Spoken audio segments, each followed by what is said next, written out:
As a graffiti writer, there's multiple things you experience and there's multiple things you feel just during the course of a regular time going out and bombing. And when you're outside and you catch a spot or you just catch a little area that you know you can hit up on and you look around and you see nobody around, that's one of the best feelings, period. And this feeling was magnified anytime we go outside and we catch a bus just parked on the street, just waiting to be hit up. And when you would catch a parked bus just waiting on the street, the first thing you do is check and see if the driver was in there. And logic would dictate that it would be better for you if the driver wasn't in there, and generally speaking, if we found a parked bus just on the street with no driver in it, within seconds, that thing was crushed. But a parked bus with no driver also adds an element of unpredictability to your bombing session, because you never know if this fool's going to be coming back right in the middle of you hitting up, and you don't know what their mindset's going to be or what their actions are going to be when they catch you tagging their bus. A lot of bus drivers in San Francisco are very proud of the fact that they drive buses, and there's absolutely nothing wrong with that. And similar to the pride that a lot of bus drivers have for their job, they also have a lot of pride in their buses. They wanted them to look nice and they kept them clean, and catching somebody tagging would piss them off greatly. So you could kind of expect them to be pissed off, and you might have to run off and you might get chased by this person if they caught you tagging. So a lot of times it was actually better if you caught a parked bus on the street and the driver was still in there.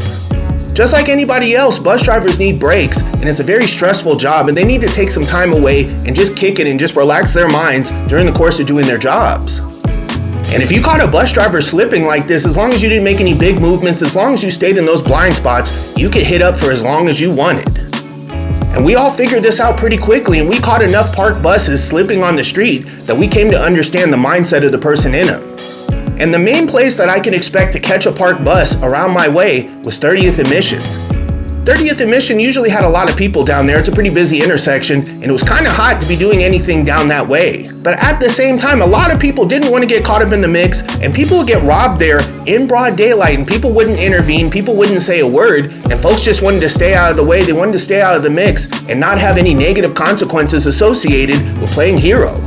So while you never really knew who was going to do what and how folks were going to react, down on 30th and Mission, you could absolutely crush a parked bus and sometimes even sneak in it. You definitely wouldn't sneak in the bus if the driver was still there, but sometimes they would leave their windows open and you could flip that lever to open the doors and go in there and catch some insider shots as well.